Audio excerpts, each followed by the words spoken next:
On la déteste ou on l'adore, Christiane Taubira était très attendue lundi soir à Montréal pour une conférence sur la déchéance de la nationalité.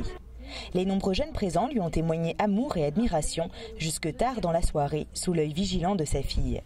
L'ancienne ministre a donné sa vision du rôle des Français de l'étranger.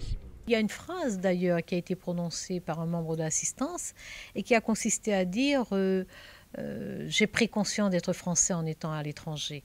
Alors évidemment, il est bon que la société française aussi se rende compte qu'elle a ces diasporas-là dans le reste du monde et que ces diasporas-là ont des choses à lui dire, sont en mesure de l'interpeller pour lui rappeler ses propres valeurs et de temps en temps lui dire le spectacle offert n'est pas tout à fait conforme à ce que nous sommes et peut-être que ce serait bien que le spectacle nous ressemble, nous, davantage qu'il ne ressemble à ce que vous êtes en train de livrer. Elle est revenue sur le phénomène de la radicalisation et les circonstances de son départ du gouvernement, tout en réaffirmant sa loyauté à François Hollande. Un long échange sur la déchéance de la nationalité a conquis l'assistance, même parmi ses jeunes adversaires politiques. On ne sait pas trop ce qui est proposé. Il y a une ligne noire qu'il ne faut pas franchir, c'est la création d'apatrides. Il ne faut pas tomber dans le symbole et Mme Taubira a raison sur ce point.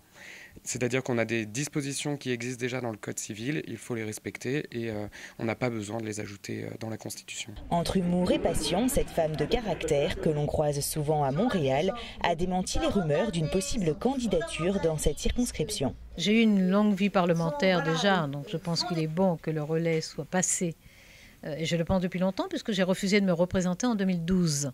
Donc il est bon que des talents, que des énergies, que des dynamismes s'expriment, se manifestent, s'organisent et que les Français de l'étranger soient bien représentés. Pour Ramzi Sfeir, président du club Jean Jaurès, l'ancienne ministre doit continuer de jouer un rôle politique car elle donne beaucoup d'espoir. Elle s'adresse à une jeunesse qui cherche à être inspirée, qui cherche à retrouver l'espoir. Et je pense que c'est une personne qui incarne cet espoir-là. Donc c'est pour ça que c'est une rockstar. Un reportage de Camille Feyraisen, Charlotte Lopez et Nathalie Simon-Clair à Montréal pour l'Outard de Libéré.